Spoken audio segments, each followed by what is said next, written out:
The three biggest questions every investor should be asking is, number one, when do you even start investing? Number two, what assets are you going to intentionally be investing in? And question three, I think, is the most important of all. Why are you going to invest in the first place?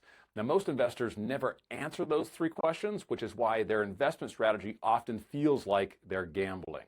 I'm Kyle, and I help people build financial systems and models around the world of banking, tough money, and generational wealth. And in this video, I'm going to break down a very intentional investing strategy, part of our Tough Money workbook here, designed to give you clarity, perspective, and awareness of your money, bringing you closer to your money so you can make better, more informed decisions. So with that, let's dive right into this investing strategy conversation. So when it comes to wealth building, this will require a very intentional investing strategy. Now, let's start with just a basic framework that really bothered me well over a decade ago when I was first really taking the wealth building game seriously. And I was taught at a very young age, 16 years old, to automatically invest my money, which is the top part of this pyramid, is the investment strategy. I was taught to automatically invest in a retirement account that I did not know and understand. So when I lost 40% of my investment in 2008, I had no one to blame except for myself because I really wasn't investing. I was gambling. I didn't understand that asset. I didn't have a purpose of why I bought it. I got into it too early. And so my personal belief is you got to build your foundation first. We should have been taught to automatically save money and a lot of it. And then when we're ready, invest that money very intentionally in things we know and understand. So some of the biggest questions that I'd ask as soon as your foundation is built, when are you going to deploy money from your balance sheet into an investment category, from your hold category or savings to the investment category? And so the answer to this is it's got to be dialed in with your liquidity strategy. So in this case, for me, anything above 30% of my reserves is fair game. So if I've got $1 million of liquid reserves, 300,000 is off limits. That's there to protect me against future events. Anything above that, I can go out and invest that freely. So make sure that when you're going to invest, it is talking to your liquidity reserve strategy, and those things are in sync working together. Question two is, what type of assets am I going to invest in? For me, my answer is I only look at assets that produce cash flow or income. The reason being is income is the number one rule of the money game. If you can create more income, passive income, active income in your life, you have money coming in to do the things that you want to do and support the ideal lifestyle. I'm not the biggest fan of just assets that accumulate in value and you have to wait 10, 15, 30 years to use them. I need assets that work now because I have a wife, young kids. I'll never be this young ever again. So I want to take advantage of the health that I have, this stage of life, and everything that I want to do in my life requires income. It doesn't require a net worth calculation for me to go experience a vacation or buy something for my kids or my family, but it does require income. So I'm actually less concerned about net worth, even though that is an important calculation. I'm more concerned about what is my income, both active and passive, because that's the only thing that funds the ideal life. Which leads us to question three. Why am I going to invest in the first place? Easy. The only reason I'm excited about investing and winning the money game is so I can go out and create abundance in all areas of life. This is going to allow me to spend more, give more, earn more.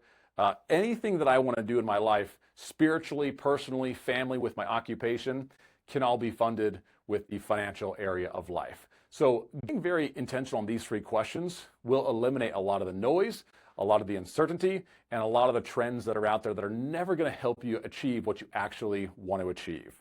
So once we have this initial framework, I would go a little bit deeper on this and go, okay, once we understand I'm going to invest because I want to support the ideal lifestyle, and I'm only going to invest in assets that produce income that support that, and I'm only going to invest when my foundation is built and I'm above that excess reserves limit. Now, once we've identified assets that produce income, whatever that is for us, now we have to go to time preference. So am I going to be investing in short-term assets, mid-term assets, or forever assets? And the timelines here are incredibly important because you think very differently about these investments.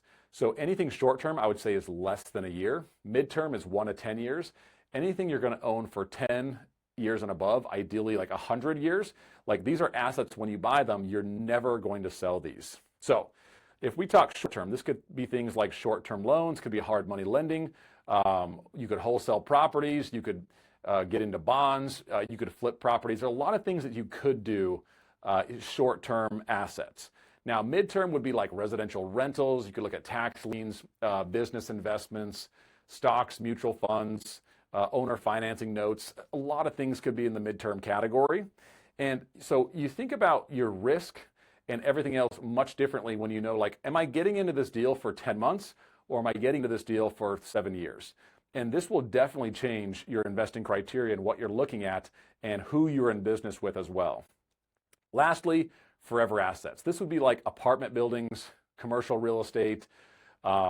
Maybe you have a multi-generational business, right? You would operate a business that you want to leave to the next generation of leaders, whether that's your kids or other people in your organization. You build your business differently when you know you're building a forever business.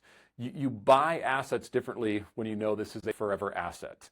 So hopefully that gives you some context, some clarity and perspective around why are we investing in the first place, what's the criteria, and then what's the timeline. Once we've got those two elements in place, one of the most helpful frameworks I've come across is identifying returns, risk, and noise. So let's talk about the two types of income that we can create. There's active income and there's passive income. Now, let me just give you my 2 cents on how I think about this for myself, and your framework will probably be a little bit different than mine. I love what I do for a living. I always plan on working. So retirement is no longer the goal for me. Funding the ideal life is. And so I enjoy teaching people around the world of banking, tough money, generational wealth. That gives me a lot of passion and fulfillment in my life. So I always plan on having an active income. Now, I've been doing this for well over a decade. I consider it my passion. I consider it one of the callings in my life is to teach people this. And so my active income, I've gotten pretty good at making money serving a lot of people. So my active income, I would say, is quite high. And so I have a high return on my active income. Now, the risk for me to do what I'm doing in my business is quite low because I would consider myself a professional at this time, and I'm quite good at what I'm doing today. Now, the noise in my business is at an all-time high. I'm training agents. I'm teaching all over the country. There's a lot of stress that comes with building a business. But I'm okay with that because this is what I committed to. This is part of my calling. It's not always an easy road, but it's the right road. And so I'm okay having a lot of noise with my active income because there's a lot of purpose attached to it as well. So how does that criteria affect my passive income play? Well, it affects it drastically. You see, when I look for investments, I'm looking for moderate returns, a 4, a 5 on the passive income scale. I'm not necessarily spending a lot of my time looking for the passive income deal at 8, 9, or 10. I just don't have that much time to be searching for it. So I'm actually very comfortable taking a lower return on my passive income opportunities as long as it carries almost no risk and it creates no noise for my life. So I'll tell you a quick story. I had the opportunity to buy into a business a few years ago, 50% equity stake. And I was like, cool, I have money. They needed capital. They had the vision, awesome individuals. So we got into business and I quickly found out that my role was not very passive, which is what I wanted it to be. It was actually quite noisy for me. And I had to do more in that business working with these individuals than what I expected. So what happened? It created more noise in my life on the passive income side. This was supposed to be passive, and it started reducing how much income I was making actively in my other business, which is where my passion is at. So I started making less money and creating more noise, which is the exact opposite of what I'm trying to do. So I had to get out of that business. I actually turned it into a loan, one of my best loans I've made today, and now it's very quiet. It is passive. I just get a check every single month, but I have no equity partnership in that business anymore. And so I had to learn that lesson the hard way, which is I'm focused on building an active income and a business that's going to impact a lot of lives. And in order to do that, I have to stay focused in that world. So my passive income strategy has to be very low risk and create no noise and I'm looking for moderate rates of return. And that's it. Just keep winning consistently. Once you start winning, just keep winning. So yours might look differently. Maybe you don't love what you're doing for your active income, so your goal is to create as much passive income as fast as you can, and you're more willing to take on some additional risk or create more noise managing some of the investments you may have over there. Now, steps 19 through 25 of our Tough Money Workbook is all in the investing strategy. So let me show you how you would start analyzing, okay, which of my investments meets this criteria we just talked about, and possibly is it going to be time to rebalance our portfolio. So let's assume the first thing we want to go track is like, what is my actual net equity with investments? So let's just say you have like a primary residence that's worth $380,000. Now you could choose to leave your primary residence out of your net worth equation. Some people do, some people don't. You can make the decision for yourself. In this case, we're going to throw it on there. Now keep in mind, this is net equity. This is not, if you sold it and it's worth 600,000, you don't put 600 grand on here. You leave, what's the net that you're going to walk away from after the loan is paid off? So in this case, 380,000 of equity in the primary residence. Maybe they have a 401k or retirement account with $250,000 in it. Maybe they have $20,000 of corporate bonds, and notice like we're shifting these from like forever assets, 10 years or more, short-term, mid-term assets. Maybe they have $20,000 of bonds. Maybe they have a residential rental property they have $80,000 of equity in, and maybe a business investment, call it a loan of $60,000 that they lent out. So total net equity, if you add all those up, is $790,000. So when you would say, okay, what is my current net worth? My current net worth in investment equity is $790,000. Now, the next thing we want to know is once we have those divvied up into duration, now we want to know what is the rate of return. Maybe on the bonds, you're getting like 3.5%. Maybe you're getting like 6% on the residential real estate. Maybe the loan you made is at 10% to an outside institution. Maybe the appreciation on your primary residence is around 4%. And maybe you're getting 8% in the stock market with your 401k.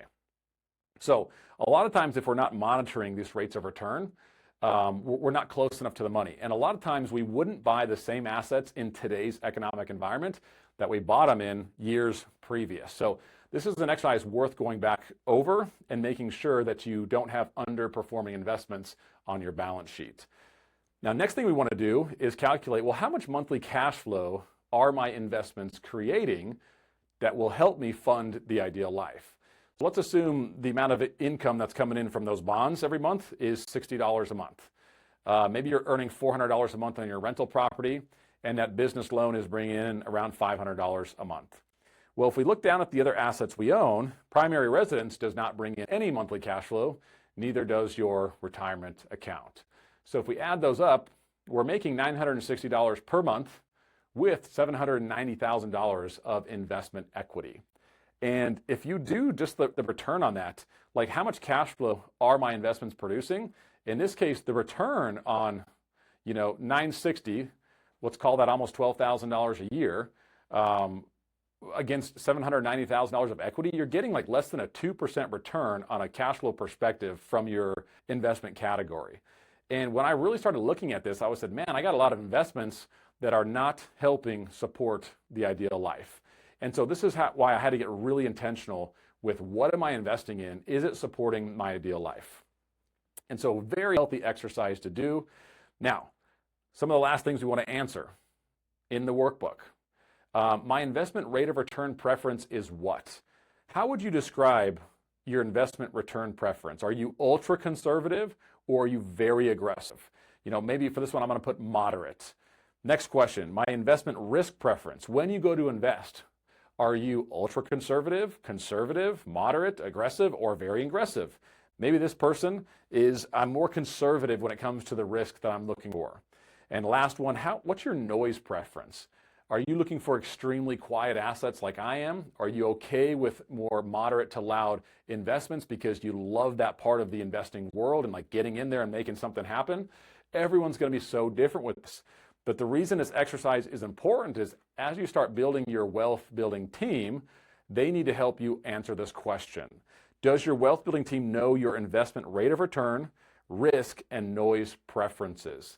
A lot of times people might be giving you recommendations for things that are completely out of your risk tolerance, noise preference, or it's not going to generate the type of return that you're looking for. So make sure your wealth building team understands some of these preferences, because it'll help them rally around you. Now, understanding both of these elements, you've got the foundation dialed in. Now you're starting to accelerate by creating a very intentional investing strategy. And this is kind of what I was saying earlier. What's interesting about the image here is every single one of us will have the same wealth foundation. Everything in green, you have to have these elements.